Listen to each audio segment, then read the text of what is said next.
Good afternoon. My name is John Nichols, and I write for The Nation magazine. And I am delighted to have you all here today to address the very mild, the very unchallenging topic, bold strategies for achieving political equality through a new Supreme Court.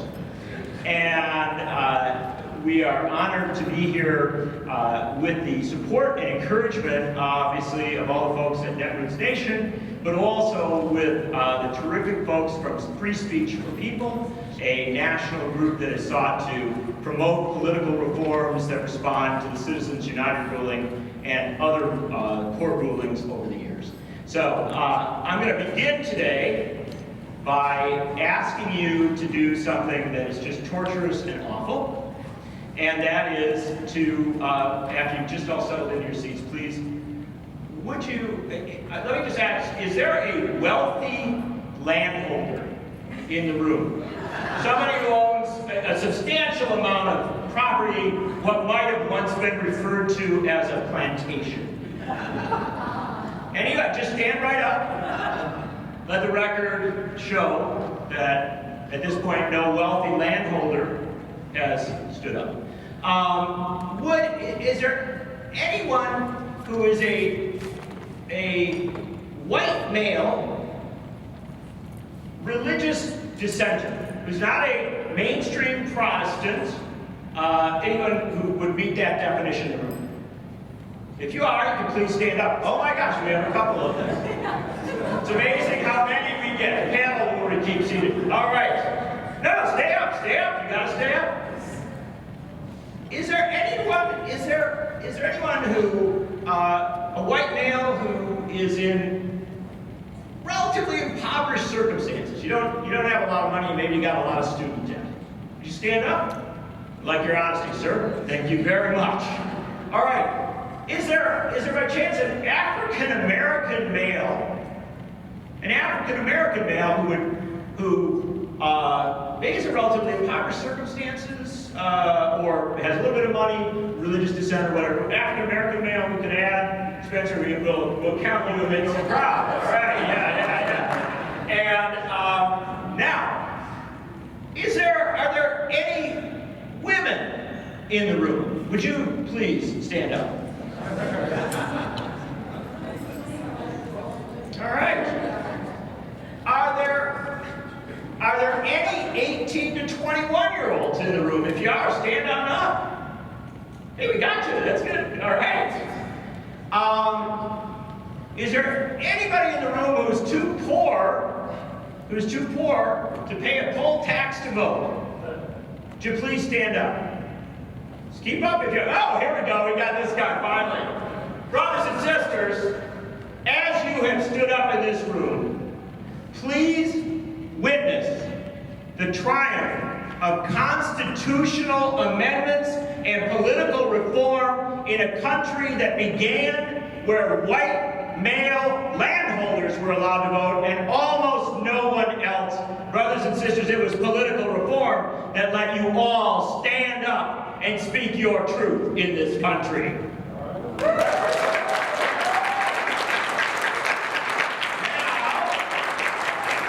Unfortunately, it is the Supreme Court of the United States that says you may all sit down because one wealthy individual who has an immense amount of money can flood that money into our political process and shout louder than all of you, and maybe even diminish the power of your vote and the power of more than 200 years of struggle to enfranchise American citizens. So brothers and sisters, we come to talk today not about small things, but about big things. About fundamental questions of who gets to vote and of how meaningful that vote will be in a real American democracy. Because those are the questions that come before our Supreme Court. And Jamie Raskin, state senator from Maryland, congressional candidate in Maryland, authored 23 years ago of a great essay on the wealth primary, brilliant questioner of the U.S. Supreme Court's ruling in Bush v. Gore, brilliant outliner of proposed constitutional amendments. Jamie Raskin, let's talk about the Supreme Court today. How much of a challenge has the Supreme Court become for the functioning of American democracy itself? Well, it's By the way, folks, I'm a Midwesterner. You have to applaud speakers when they come to the microphone.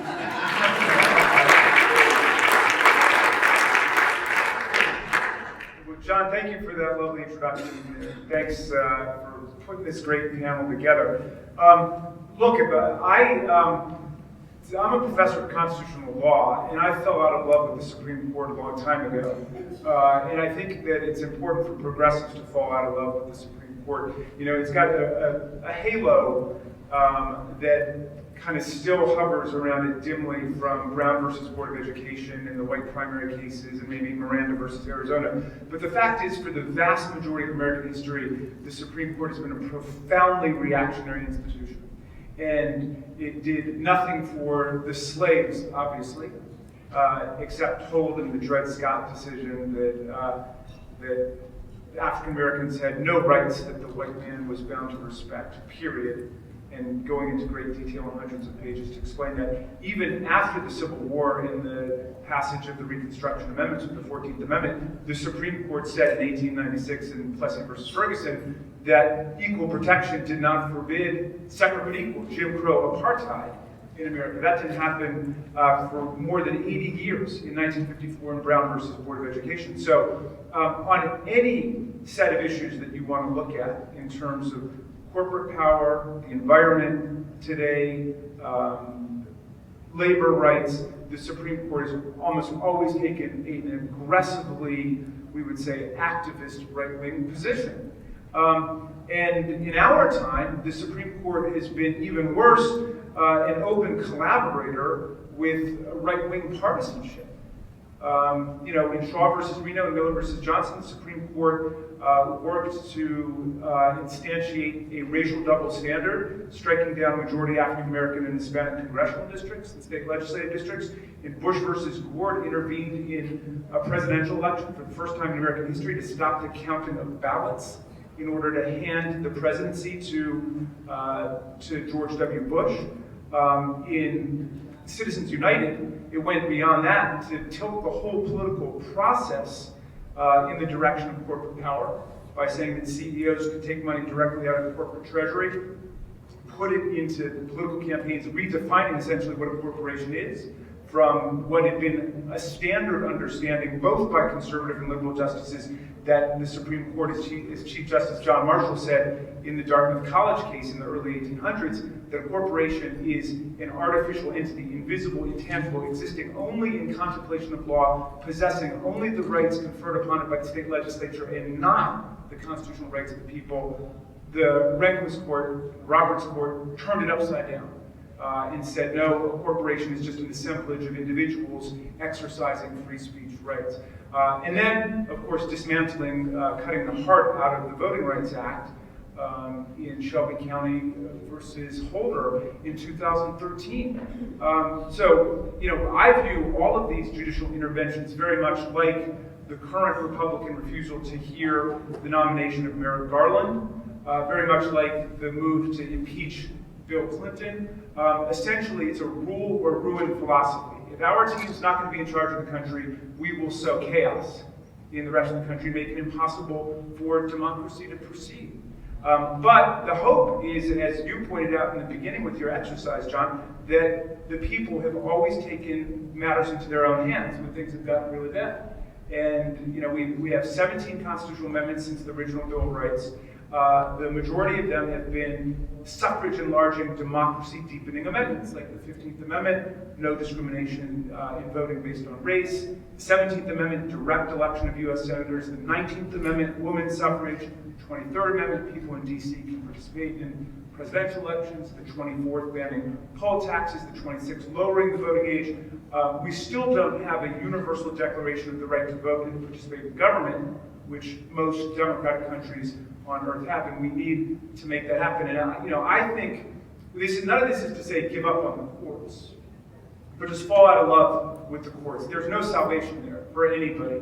At best, they will implement the law as written. I mean, Brown versus Board of Education, which is the decision that turned the Supreme Court into heroes, is the most obvious, intuitive deduction from the law.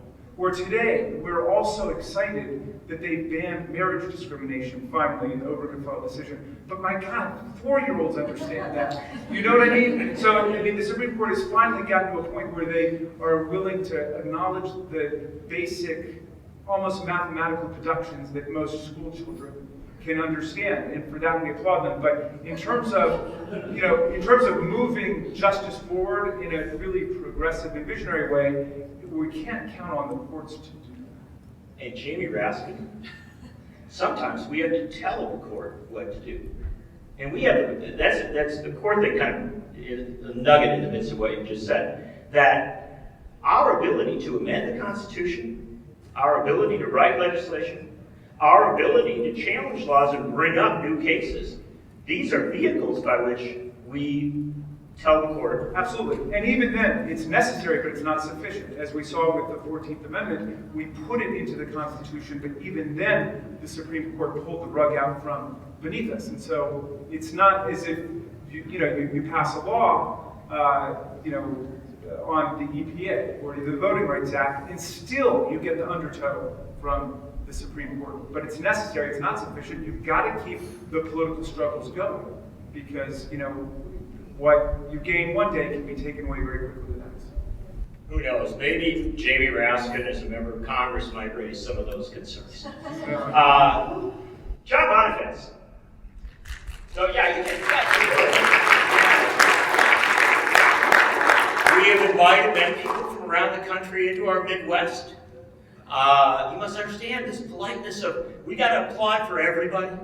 We do it because we love them, but also because we want to loosen up the room and make sure everybody's a part of this. If you don't like what Jamie says, you may boo as well.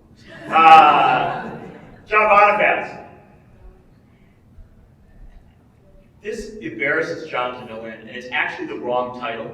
But they have this MacArthur Genius Grant thing, right? John is a MacArthur Genius Grant kind of guy. And he's really smart, and he's a constitutional scholar. He and Jamie wrote the Wealth Primary piece 2 decades ago and laid out much of our contemporary understanding of how campaign finance and all these issues operate. John has been involved in so many great struggles, written brilliant books, and is now the president of Free Speech for People, which on the day after the Citizens United ruling, moved into action seeking to amend the Constitution to say corporations are not people, money is not speech, and citizens have a right to organize elections where our votes matter more than their dollars. So John, we know you're for a constitutional amendment, but as Jamie laid out, there are a lot of avenues into this court. As we look at the current court, we are in a bizarre moment, right? Because we have 8 justices. And just a quick constitutional question here. Is Mitch McConnell right that you can't approve a Supreme Court justice in a presidential election year? No, it's been done before, and we know it. And in fact, Justice Kennedy was nominated and approved in an election year. It's outrageous. It's decided not to. Many here in courts whether to consider nominating Merrick Garland. But I do think that we need to be going on the offense, even with the 8 there. Well, before you do that, though, just bring your mic up closer to you, because I want everybody to hear your MacArthur genius voice. But just to emphasize your point, when you say we've done it before, we have approved Supreme Court justices in presidential election years a lot. Yes, a lot. This is not an unusual matter, and I think that what's happening here is there is really, as Jamie has highlighted, the situation where, because there's not a rule, opportunity to rule by the Senate majority with the pick that they would want, there's an effort to block this pick. There's a gaming of the court, effectively. And because 100 years ago, Charles Evans Hughes, in June, Charles Evans Hughes in June of 1916, was nominated as a Republican candidate for President of the United States. And they had to fill the vacancy, and they filled it, I think, within a couple months during a presidential year. And so we know that that could happen. We will take questions from folks. I don't think his mic is on. Oh! That could be it. Wow, that is a... Test. We'll change it. Thank you. Can we please applaud this woman for the best intervention we will have today? I thought John had just lost his voice and was speaking softly, but in fact, so the key thing to say, to sum up John's comments, of course you can put somebody on the Supreme Court in a presidential election year. It has happened often in the past, and there's clearly a gaming of the court. But there is also the reality that we are stuck probably through at least through the remainder of this campaign, with a 8-member court. And as you've suggested, it's possible we could end up with an 8-member court for quite a while. Right. I mean, obviously, I don't hope for that, but the possibility is that if the Senate stays as it does stay in its current makeup, and there's a different president they don't like as well, they may decide that they don't want to change the norm that they've created of 8 justices. I think that would be an outrage. Clearly contrary to their constitutional duties as senators. But I think even with the 8 that we have currently, there are ways in which we can be going on the offense in the courts to challenge the current body of law around money and politics. I agree completely with everything Jamie has laid out in terms of the history of the court and how we can't depend on them to effectively set us free and to protect our democracy. It's an ongoing people's struggle to protect our democracy, but at the same time, we have to keep the pressure on. I think for too long, the community around changing the system of money and politics has been on the defensive. We've defended against attacks from the other side for those who want to deregulate everything, to knock down contribution limits, to knock down spending limits, to knock down any kind of regulation of money and politics. And we're showing up in court and trying to defend those laws that are still even in place. And that work has to continue, but we also have to go on the offense. We have to fight back. We have to create test cases that are going to challenge the existing jurisprudence. So, for example, last week, Free Speech for People, with a bipartisan group of members of Congress and congressional candidates, filed a complaint before the Federal Election Commission to seek to abolish super PACs.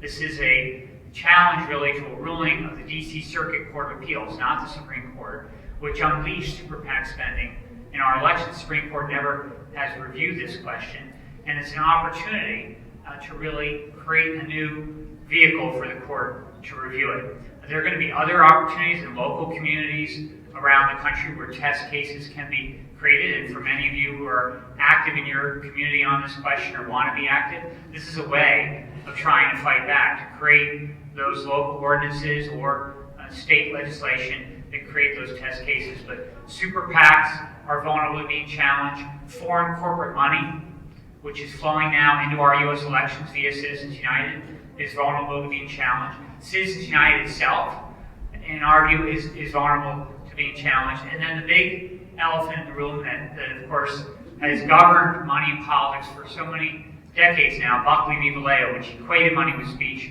and set us on this course of unlimited campaign spending, that too has to be put out front to be challenged in the courts and with an amendment campaign. It's a parallel fight we have to engage in at the same time we're fighting for the amendment. And this is a follow-up on this.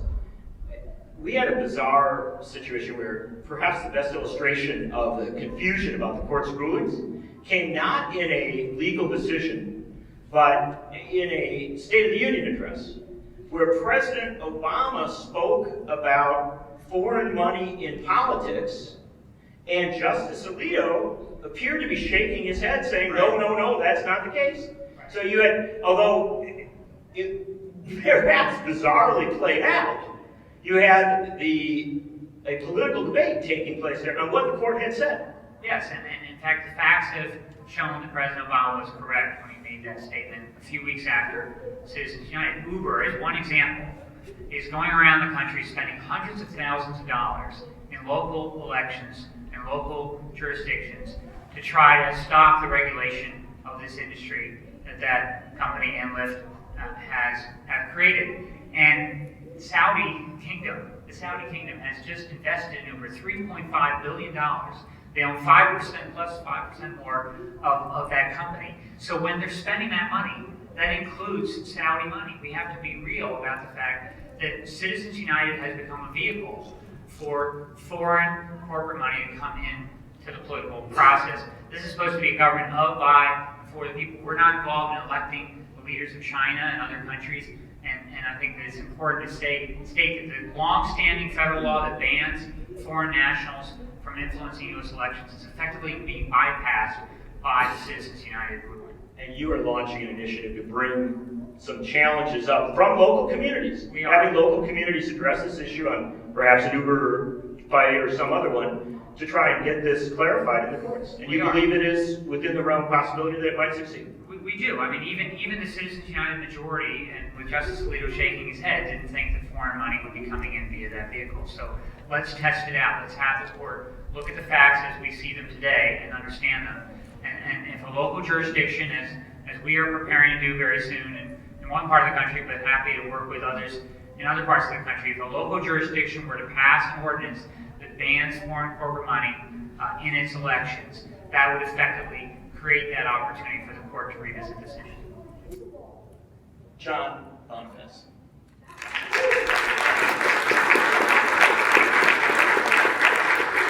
Spencer, clerk for U.S. Circuit Court of Appeals, worked with NAACP and just about everybody else who's ever tried to do something good in this country. Law professor, let me make sure I got it. You've been hanging around Harvard and every place, but now professor of law at Washington University Law School. And George Washington. He's in Washington. I got you. And also the president of the Joint Center for Political and Economic Studies, which is a great history of studying and analyzing these issues.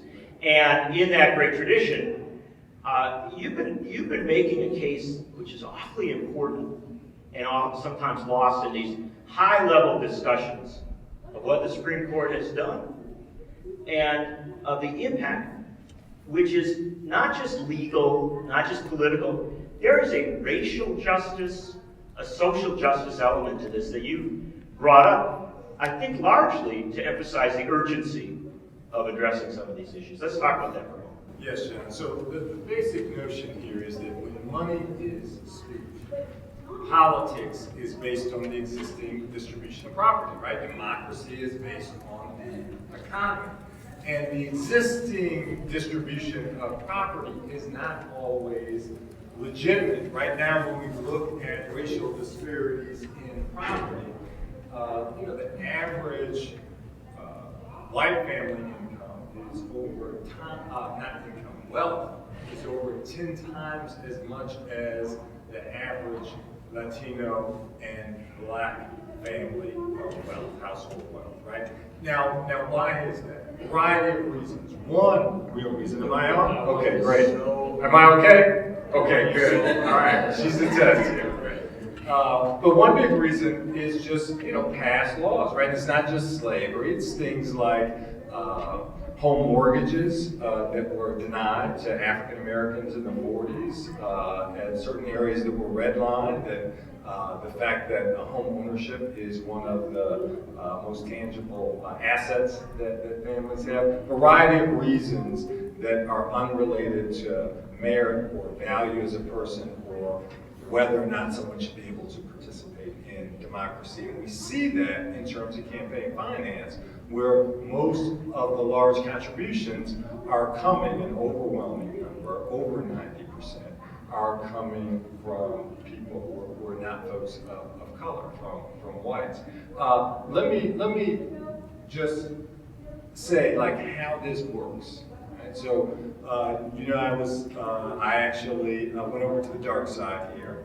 I was a significant raiser for the president. I was on the National Finance Committee in 2008 and 2009. And in 2008, we had a lot of events that were focused on people who get 500, 1,000, 2,000, something like that, right? And there was a whole group of people who were in that mix, right? Second election, we started off from, and the reason that was is because in the first election, we were focused on primary dollars, right? So, you know, we couldn't really raise more than $2,000, right? Second election, we started off where we were trying to raise $33,000, right? A person, right? Contributions, right? Take the president across to a hotel, have 20 people come into a room with him, and you're done with the event. It's not a big event with 500 people or 750 people. It's a small event that costs $3,000, but you bring in the same amount. It's like an efficiencies thing. And the other people who were raisers, you know, it just changed the demographic of the people who were in the room who were raisers. The people who were in the raiser room, largely as raisers, were people who knew other folks who could give $33,000, right? And so that's just like one example. John and Jamie have talked about this wealth primary, where that group gets to select who gets elected, right? So it's kind of, these become the decision makers in terms of who gets to the table, and frankly, where we were in 2008 wasn't great. I'm not endorsing that, like, oh, let's just empower the $1,000 or the $2,000 folks to rule the world, right? But I'm just saying we're moving in the wrong direction. We need to move in the opposite direction that's much more inclusive. Spencer, you also, because of the urgency of this, because this isn't just about who gets to contribute. Right. This is about who gets to define government, right? The direction of government, how it responds to fundamental issues, which it's not as if we don't have some fundamental issues that are unaddressed. And so you have some ideas. One of the things that you've been thinking about is that even as we try to figure out what the court might do, right, even as we might long for a constitutional amendment, which should happen, right, that there are ways to address the fire right, that is burning right now. right. So there's some long-term goals and there's some fires. On the judicial side, long-term goals, the constitutional amendment, the fire is the court, right? The composition of the court in terms of changing Citizens United. In the congressional scheme, long-term goal, public financing, matching funds, vouchers, that kind of thing, right? The fire, folks, the fire is the fact that both the Democratic Party and the Republican Party may eliminate contribution limits for parties or significantly increase them, and also eliminate coordination rules between the parties and candidates.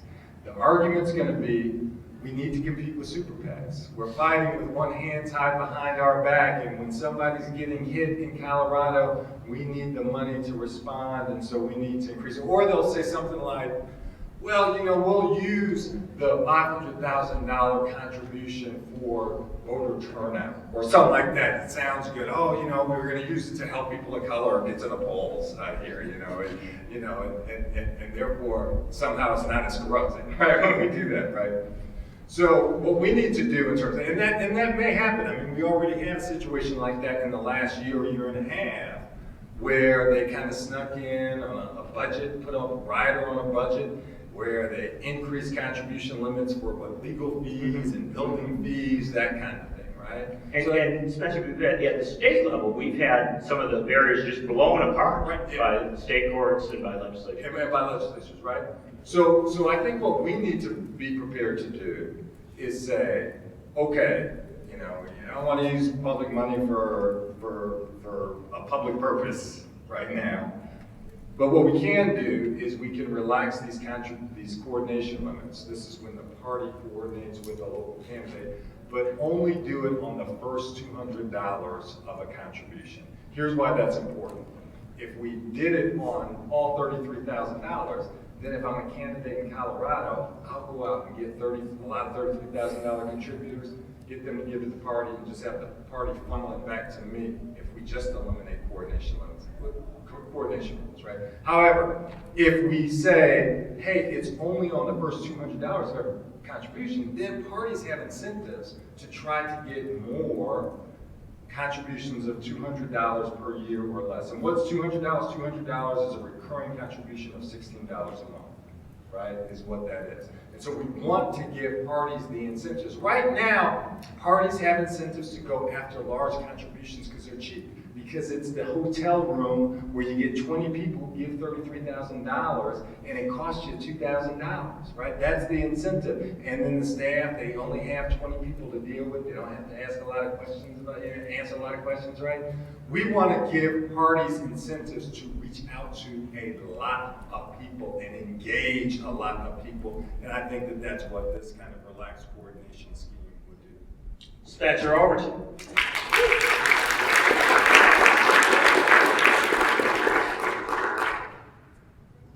Zephyr Teachout.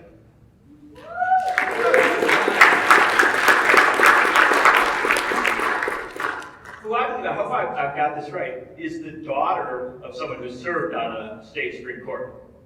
Nope. No, okay, tell me, was it? My mom's a judge. Your mom's a judge, but not Supreme Court. And I just gave She rides the circuit. Oh, I gotcha. So you were raised in a judicial family, and making sure you got the right mic there. It's working. I think it is. Hello. All right. Raised in a judicial family, a lawyer yourself, you teach at Fordham, and you have had a career of some activism. Helping some Vermont guy run for, Howard Dean. Working with the Sunshine Foundation, or Sunshine folks. Sunlight, I apologize. Working with Mayday. And also on money in politics and corruption issues, wading into politics itself. Running for governor of New York and surprised everybody by doing a whole lot better than expected. That wasn't waving. That was a dive. All right. And then, just a few weeks ago, getting nominated for U.S. Congress from New York State.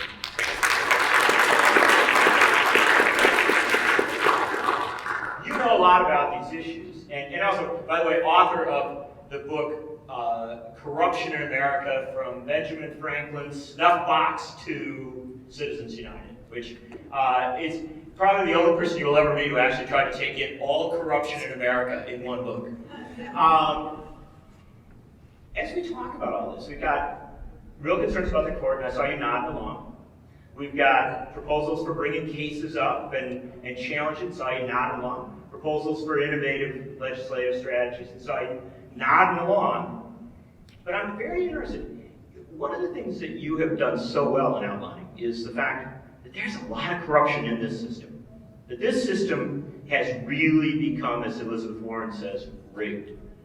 As you hear all this, what should we do? How do we begin to go into these fights and prioritize what we ought to do? And how should we think about the Supreme Court as a vehicle, a challenge, an ally in doing all this?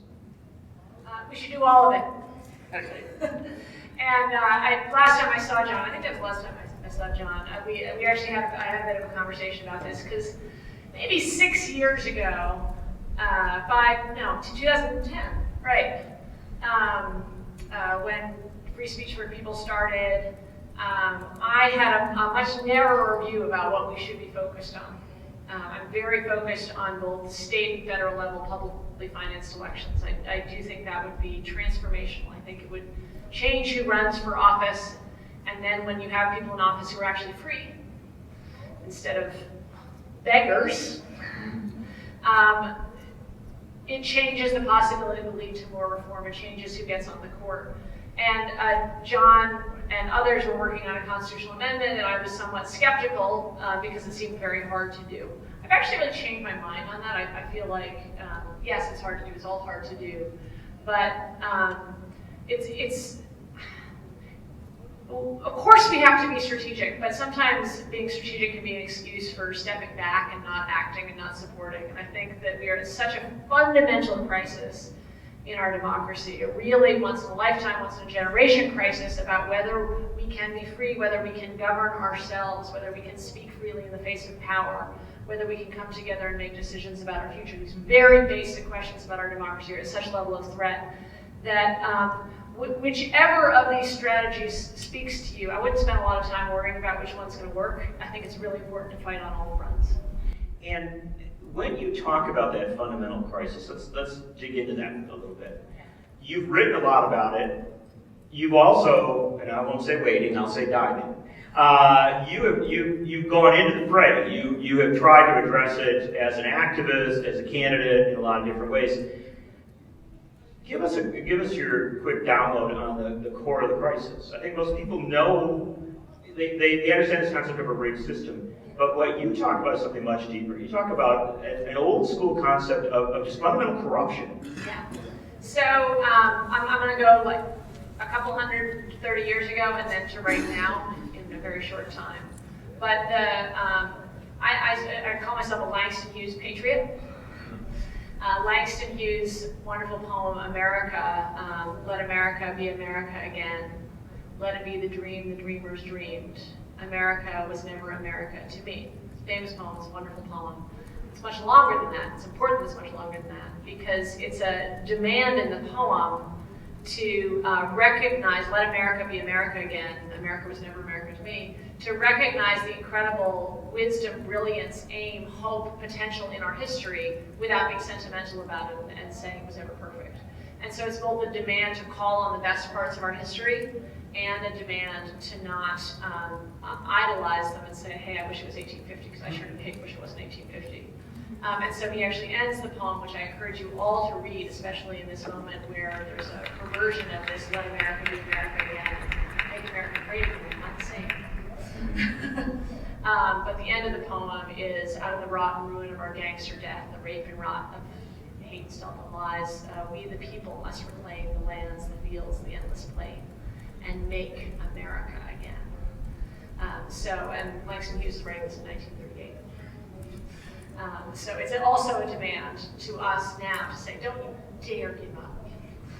Because if in 1938 you can call on a history of America as a black man in America and say that there are things that we have to fight for a country we haven't yet achieved, in 2016 we damn well better be willing to fight for a democracy that we have not yet achieved.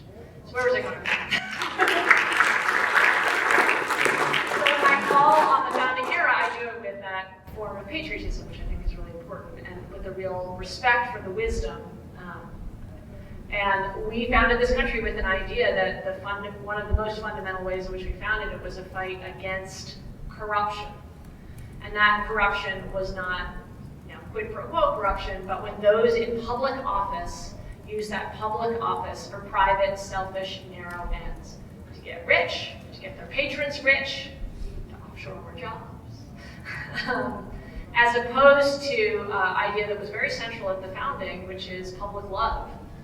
That the job of laws was to create a system where those people would go into office and serve with the love of the public in the forefront. Make mistakes, but at least be oriented towards the public. So love of the public was opposite of corruption. And I think what you see right now is a deeply corrupted Congress, where over half of people go into lobbying after they leave congressional office. I'm currently running against an Albany lobbyist, and some people have asked me whether he's running for Congress if he did a better job lobbying.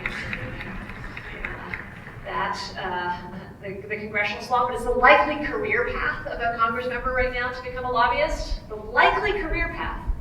And don't tell me that doesn't corrupt Congress. Some of you may have future plans. I hope. Your future plans of who you want to be affects how you act now.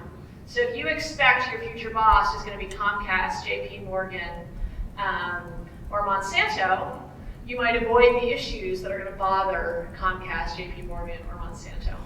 And our Congress members are very clearly avoiding the issues that might bother these incredible sources of political power right now. That's deeply, deeply corrupting. It's corrupting at a very fundamental, interior level.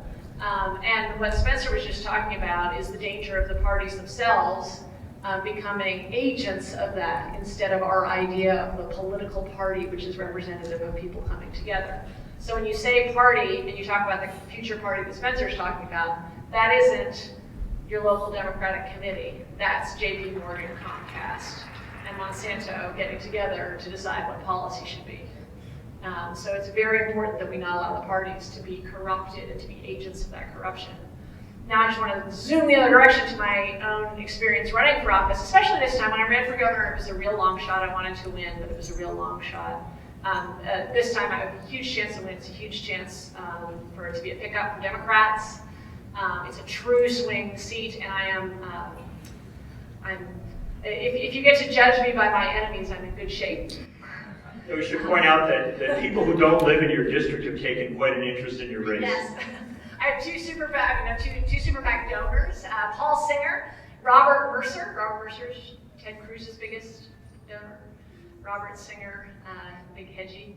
They've each invested $500,000 against me. So clearly I'm a target. Clearly they're scared that the NRCC likes to talk about me.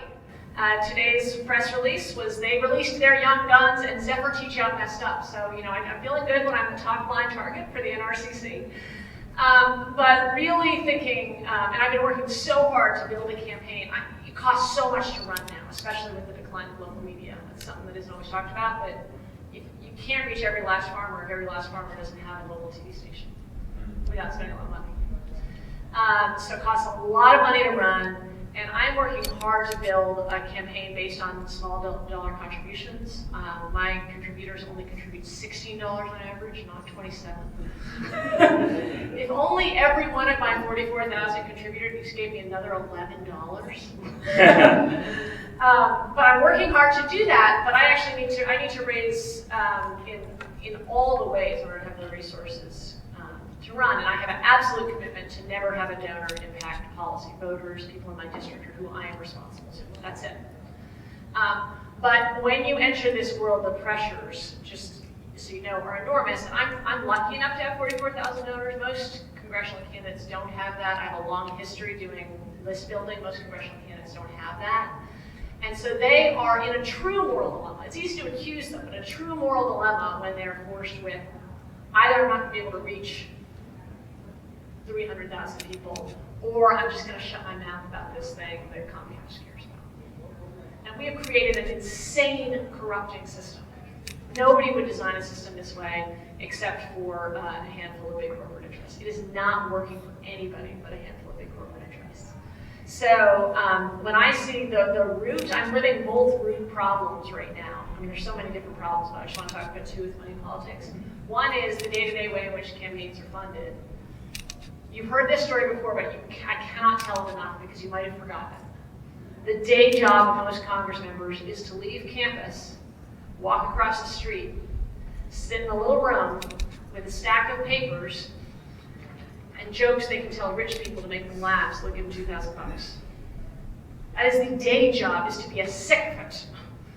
Okay? That is a deeply corrupting system. It also leads to gridlock, because if you're spending all your time talking to rich people, you don't have time to talk to your Republican cohort who might want to work on broadband issues.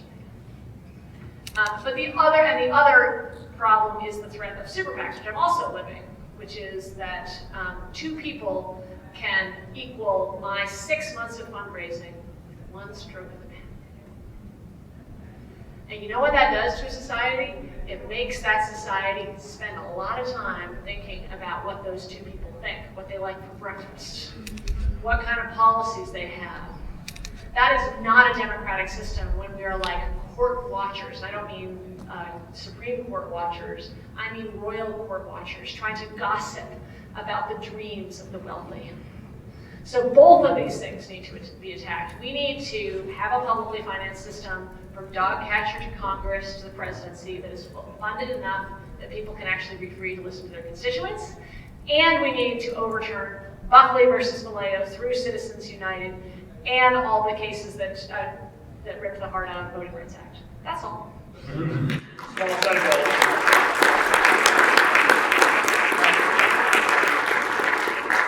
Quickly, Zephyr Teachout, one other thing too. Because you're steeped in the law, came up in a family, and then became a lawyer yourself, Teachout, isn't the Supreme Court supposed to fix stuff like this? Or are we I'm with Jamie Raskin. Yeah.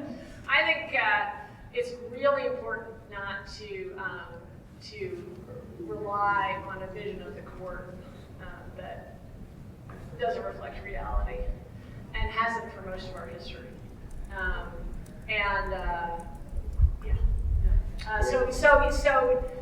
Fundamentally, the Supreme Court should step in when democracy has sort of so deeply failed in certain areas, instead of stepping in when democracy has worked, which is what it's doing now. And try to undermine it. Cap on that, right? Zephyr, Teachout.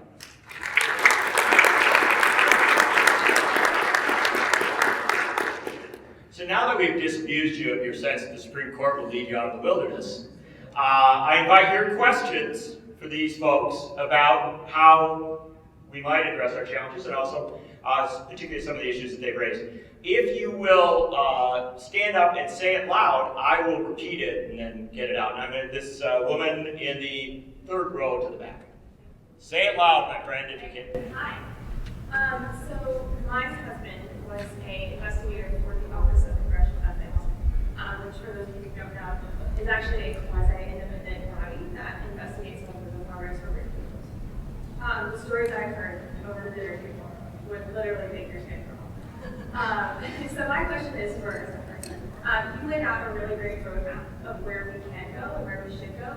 But what can we do right now to convince more people like you to run, and also to support them, make sure they have the resources to fight those super PACs and actually get elected? So just to repeat the question, and then you may applaud her wise question there. But just to repeat the question, she says, from personal experience, your husband has worked on congressional ethics issues, and you are not unable to sleep at night because of the stories that you've heard. And so you were asking Zephyr Teachout, how do we get people into the game who are really willing to challenge some of that, but also willing to really create the structures that might address it?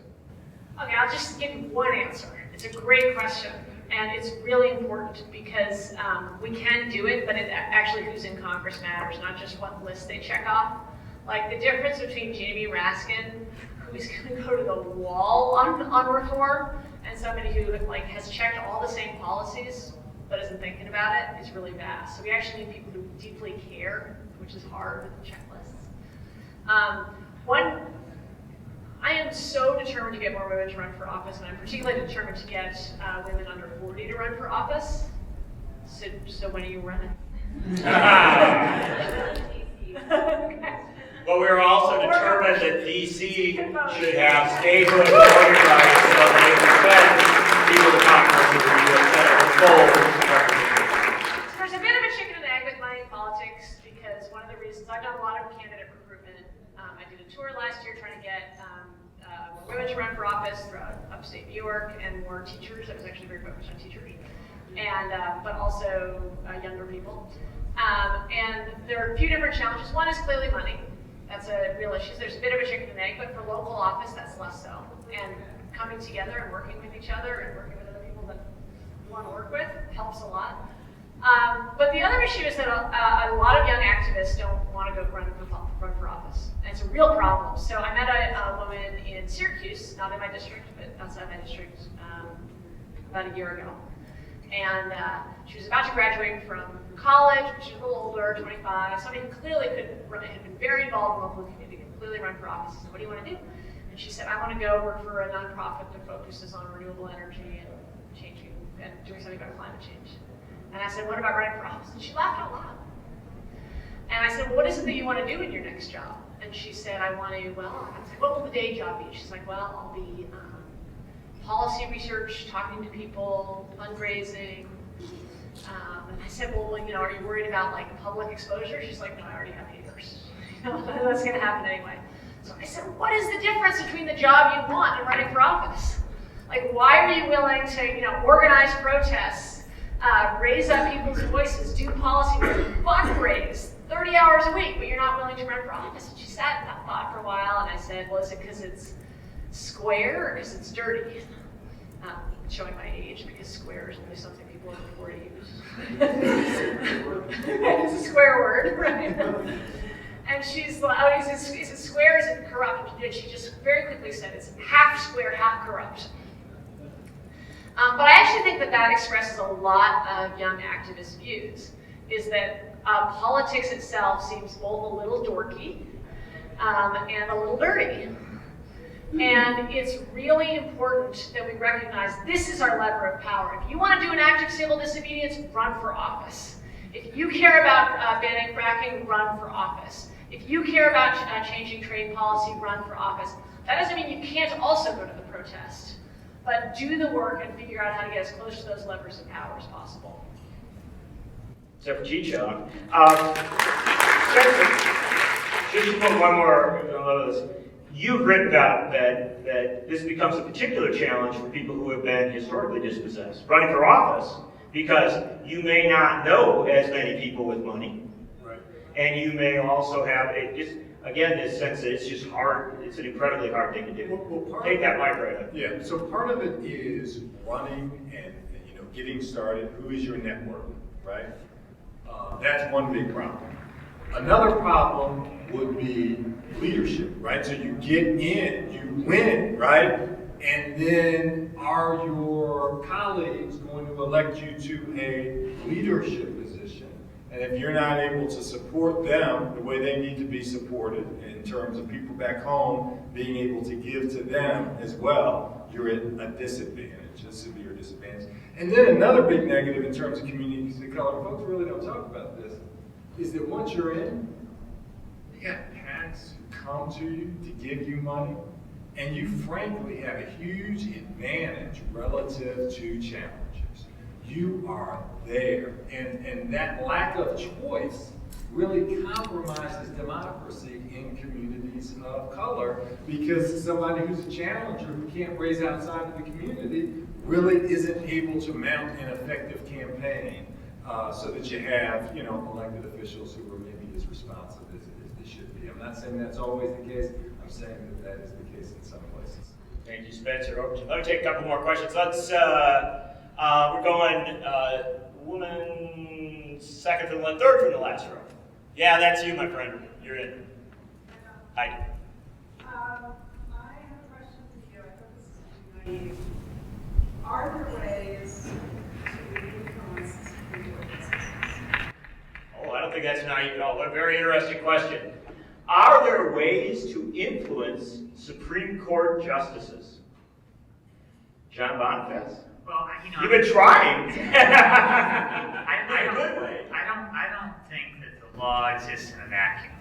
I think that judges understand that, whatever they might want to claim, that they're solely looking, if they even are looking at the facts, that they understand that there's a society out there, and I do believe that what's happening outside the court matters as well as what's happening inside the court. So, not with this distinguished panel, but with some members of the legal community, I disagree with their approach, which is sometimes, focus on the brief writing, focus on the best argument. Very cautious, color within the lines. Well, yeah, it's all about what you present on paper and how you argue it, and that's all that's included in the decision making. I don't agree with that view of how court works. So in general, I think that Supreme Court justices, as well as other judges, are not completely independent from what's happening outside the courtroom. That doesn't mean that we shouldn't also make sure that the cases that get presented are strong ones, and that the arguments are the best we can put forward. But it does mean that we have to keep the pressure on in the streets and via the amendment fight. The poll tax is a great example of a barrier that existed in this country for decades, where in 1937 a group of poor voters challenged it in court. They got to the Supreme Court and they lost. The Supreme Court upheld the poll tax as constitutional, saying it was necessary to ferret out those frivolous voters. If you didn't have that $1.50 it took in order to vote, then clearly you weren't a serious enough voter, and to pay for the cost of elections. 1951, a second group of poor voters challenged the poll tax. They too got to the Supreme Court. They too lost. And then in the heat of the civil rights movement, we had the 24th Amendment to the Constitution passed by the United States Congress and enacted into the Constitution, ratified by 3/4 of the states, forever banning poll taxes in federal elections. There remained 4 southern states to hold on to the poll tax for their state elections. Virginia was one of them. And then came Harper v. Virginia Board of Election. Annie Harper, a poor Virginia voter, along with other poor Virginia voters, challenging the poll tax for the third time.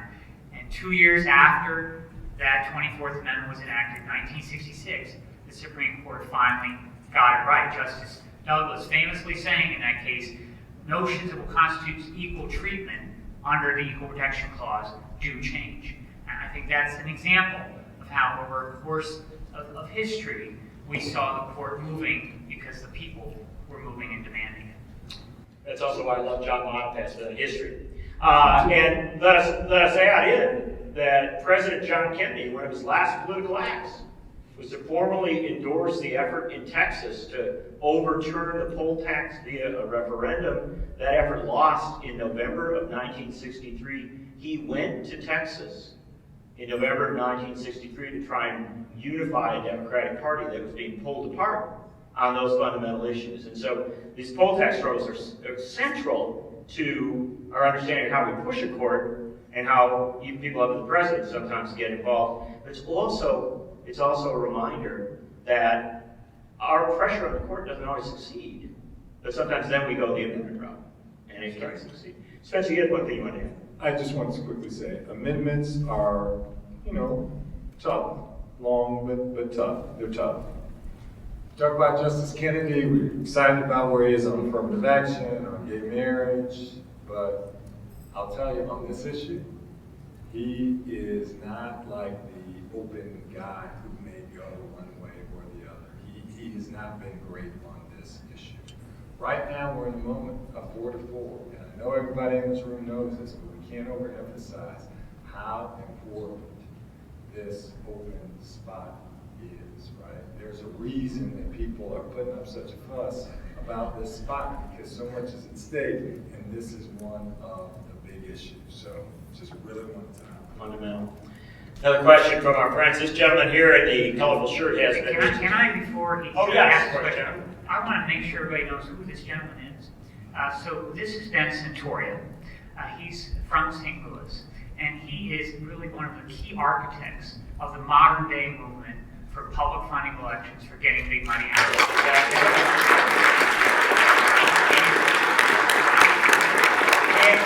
And if we might add, if you were to run down about 50 other issues in which the forces of light try to prevail over the forces of darkness, this gentleman has been the organizer at the local, state, and national level on it. So, with that introduction, you had better have a good question. I'd love to see that list. Yeah. No, your friend Steve Cobble over here was running through the 100 times he ran into you along the struggle. He's a Cubs fan, so I just want to know. I thank you all. What you're saying is important. I support everything you're doing. There's also a disconnect for me. In Missouri, we're a red state. We have a very conservative state, obviously. In 2000, we introduced clean elections here. We got exactly 30% of the vote. We got blown out of the water because we didn't organize effectively. We were inch deep in the mile wide. Meanwhile, the Republicans and conservatives have done a wonderful job building at the state and local level. So we're talking about test cases. We're talking about campaign finance from at the local and state level. We're talking about public funding. It's not going to happen unless we have a real deep strategy, state by state. We're building a base that will allow everything you want to have happen. Can you all talk a little bit about that? Because to me, that's the difficult challenge. It's a brilliant question. Ben, basically, just so to repeat, what he's asked is, look, all great ideas, but especially in some red states, but frankly in some very blue states as well. If you don't have an organizing strategy and some sort of structural connection between your legislators and your political players and folks on the ground to make real those issues, it doesn't work. And so what are we going to do? And so on that issue, we turn to Jamie Raskin, because Jamie, people need to know that Jamie was a law professor, an activist, an organizer in many, many ways for many, many years, and then he waded into dove in, as Zephyr Teachout, to the political process, running for the state legislature. And the reason I bring you into this, Jamie, is that you, as a legislator, often try to connect bills that you were advancing to movements and to make that inside-outside connection. Well, and I never saw any difference between political campaigning and legislative campaigning and organizing for victory in the legislature. And it was my good fortune to be able to be an introducer and a floor leader for abolition of the death penalty in our state, which we did, passage of marriage equality, restoration of voting rights for 88,000 people whose voting rights have been taken away, a la Mississippi and Alabama, even when they got out of prison. A ban on assault weapons and so on. Now, we're in a pretty blue state. Having said that, when I first announced that I was going to run for office against a 32-year incumbent who was the president pro tem of the Senate and the boss of our local political machine, everybody said it was impossible. The Washington Post quoted a pundit who said Raskin's chances of victory are considered impossible. And 9 months later, we got 67% of the vote. They quoted another pundit who said Raskin's victory was inevitable. So impossible to inevitable in a 9-month period because the pundits are never wrong. But I like to think it was never impossible, it was never inevitable, it was only possible through what you're suggesting, which is grassroots community organizing. And it's the exact same way that we were able to withstand millions of dollars being spent against us, both by the candidates and by outside forces. In our primary, we were outspent 9-1, but we knocked on 35,000 doors. We had 169 meetings in people's living rooms and barbecues and so on. And so people have to go back to doing that kind of organizing. I agree completely with what Zephyr said to the young people. You're doing all this great organizing in all of these different movements and organizations. And at a certain point, you should think about running for office. We need more people out there running for office at every level. And you don't have to start by running for Congress or governor. You can start by running for school board or running for delegate to the convention or for city council or what have you. I think that in addition to the reasons that Zephyr suggested, I think that there is a kind of comfort when you first get involved in politics to staying in a progressive milieu. You know, but when you decide to run for office, you've got to go out and talk to people who are not self-consciously defined as progressives or liberals and figure out other languages to reach people and to talk people in. And so I guess I would say to people, like, be daring. It's not the dorky thing to do. It's the brave thing to do, to go out and say, you're going to talk to people at the Elks and the Kiwanis Club, and you're going to spend 3 hours at a school board meeting, and, you know, it's not going to, I mean, the thing that Trump has been succeeding on, and a lot of the right wing, is denouncing political correctness, by which they mean, you know, a series of language protocols. Well, there is a way, I think we have to acknowledge, that if people stay within a particular network and they never get out of it, they begin to become self-referential in terms of the way that they talk and think and speak about stuff. So, you know, I would challenge the true progressives to go out there and to organize people who are not being organized and not being spoken to.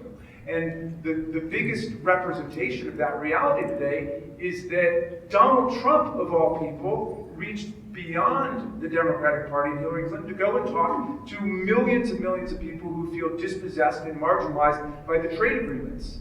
And, you know, he's somebody who's an absolute exploiter of working people and an absolute exporter of jobs and somebody who is completely benefited from the worst of globalization, and yet he's able to go to those people and talk to them simply because he's willing to engage in that issue in a way that a lot of Democrats had not been willing to up until this campaign. And the underground story of the 2016 election, you know, Hillary was able to make the center hold and will get the nomination, but there were dueling versions of populism out there. There was right-wing populism, which wanted to blame immigrants and Muslims and Mexicans for all of the problems that working people were seeing. And there's a progressive populism, which Sanders brought to a remarkable level of sophistication and depth in terms of his organizing, and reached out to lots of people who had not been seen in Democratic campaigns before. So I would say, like, that's what people have to do. They've got to be willing to step outside of their comfort zone and go and organize people who have not been organized.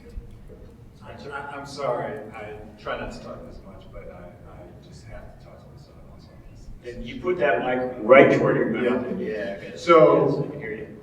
We have this kind of progressive notion of a horse race on the federal level, and we get these updates every day from Rachel Maddow.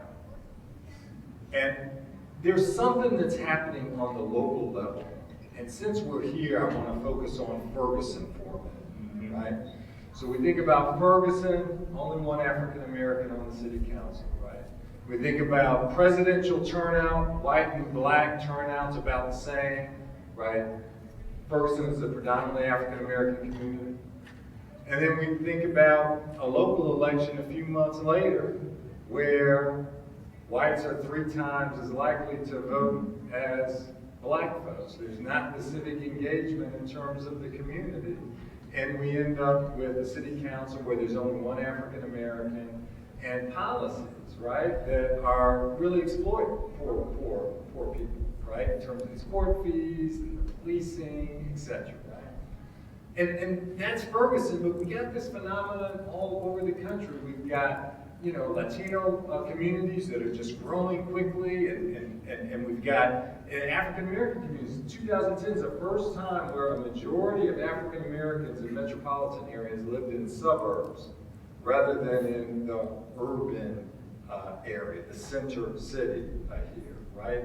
And so really mobilizing, engaging, not just when we need to mobilize people for a national election, like kind of like their tools and pawns to win a national election, right? But these off-cycle local elections and this civic engagement and people giving folks a sense of being vested in terms of their community and building civic culture in these local elections is incredibly important for all of us to do. So Really vital message there. And if I could add too, that we elect so many offices that people aren't conscious of as elected. We elect prosecutors. And as a result, if you want to talk about Ferguson and a lot of other places around this country, we should think about who we elect as prosecutors, because they are the people who hold everyone to account, hopefully. Let me just, coming off quickly on that too, and in just a second, so I want to get one more question in here. But John, also, one of the things that I've found when I've traveled around the country speaking out on behalf of local referendums on a constitutional amendment, where people are given a chance to vote on whether to tell the Congress and the country to overturn Citizens United, they win across lines of partisanship and ideology. You get these huge crowds out to vote for them. And so that is also another, I'm setting you up to just say yes, probably.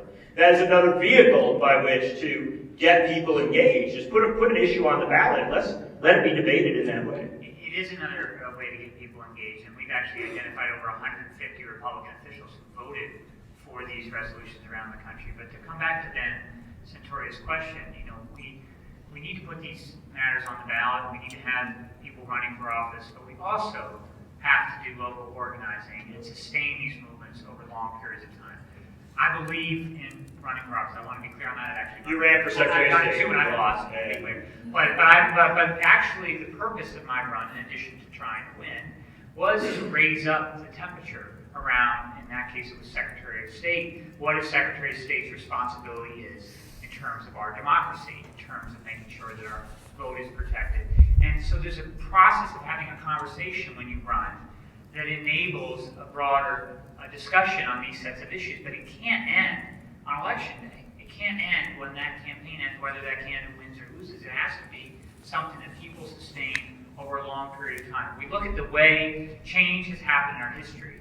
Ultimately, it's about these long-standing social movements that have moved change over time. We've had people in power who have helped and supported that, but it's got to be supported and sustained by local people's organizing. So I appreciate that question. Can I just briefly address it just as a New Yorker? It's got to be so brief. In New York, just as an example of that, in New York, the last several decades of work by Citizen Action and other groups has meant that the New York state has flipped from being opposed to publicly financed elections to being supportive. Years and years of organizing, including Republicans. It shifted from being Republicans don't like it to even Republicans like it. And that means that because of that, because of those decades, if we get a Democratic Senate in New York, we won't necessarily get public finance election, but we have a chance, because half the people who say they support it are lying. But we at least have the political chance. And if New York State can do it, and I know I'm a little focused there, but it would be extraordinary for the country. I think of New York State as one of the keys to having a domino wave because people don't understand publicly financed elections. The media doesn't understand publicly financed elections. And the media is based in New York. So much of the media is based in New York City. So my dream is that we get New York State. That leads to a real media understanding of how publicly financed elections can actually work. And then that leads to basically what happened in the 1890s with the secret ballot, where there's a 10-year period where every state adopts it. That to me is the real vision of how you get from here to there. Zephyr Teachout with a brief but very useful intervention. Now, we started, brothers and sisters, we started late, and so we are on a cusp. We got a lot of pressures all around us. Somebody have one quick, last, fundamental, and yet easily answered question. The guy with the beard says he does. Let's test him out. Actually, I had to, but I'll hold it to I cherish for John Bonifaz. So, if a 5% owned company by Saudis should be questioned for giving money, then what about, I forget what it's called, when a company buys a company overseas and then moves their corporation there, or their headquarters there, shouldn't they also be subject to that? Why can they still get money? Very good. Yeah, no, I think that there's a variety of tests that you can put into an ordinance or into a state legislative vehicle that would determine whether or not that's a foreign influence corporation, and that would be certainly one of them. Another would be whether the CEO is a foreign national. You could add several areas of factors to put into this, but the main inquiry here is whether there is a foreign influence happening into our elections via the corporate form. And since we, for a long time, upheld that basic prohibition on foreign nationals giving directly into campaigns, why should, after Citizens United, be allowed to come via the corporate form? That's the question that we think this Supreme Court should answer. Now, to be clear, the Supreme Court may decide, upon taking that kind of case, we hope they do, that they got it wrong altogether with Citizens United, and that they should effectively overturn Citizens United. And if they decide to use that vehicle to overturn Citizens United, we're all for that as well. And you will have been in the room where the strategy was applied that took down Citizens United.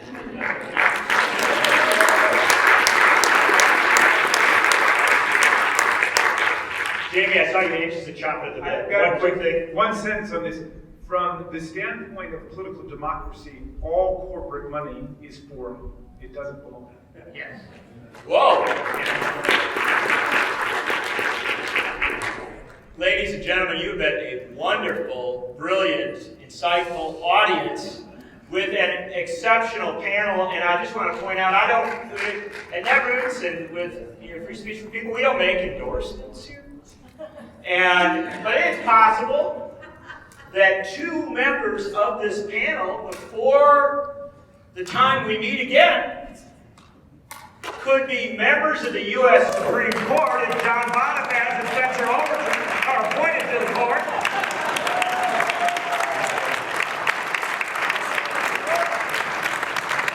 Although I happen to believe at this point that Ruth Bader Ginsburg should stay, because I like people that speak truth to power. And it is also possible that two members of this panel might actually end up in the Congress of the United States.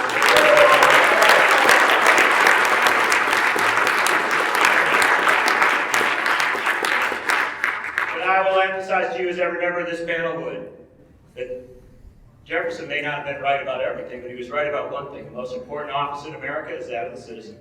So the fact of the matter is, while we certainly have two Supreme Court justices in waiting, potentially two members of Congress in waiting, the most important people in this room are the citizens who come and join us. Go out and make the changes that every member of this panel asks you to do. Speak that truth up to our Congress. Speak that truth up to our President. And speak that truth to a Supreme Court that cannot be allowed to undermine democracy anymore. Thank you for being here.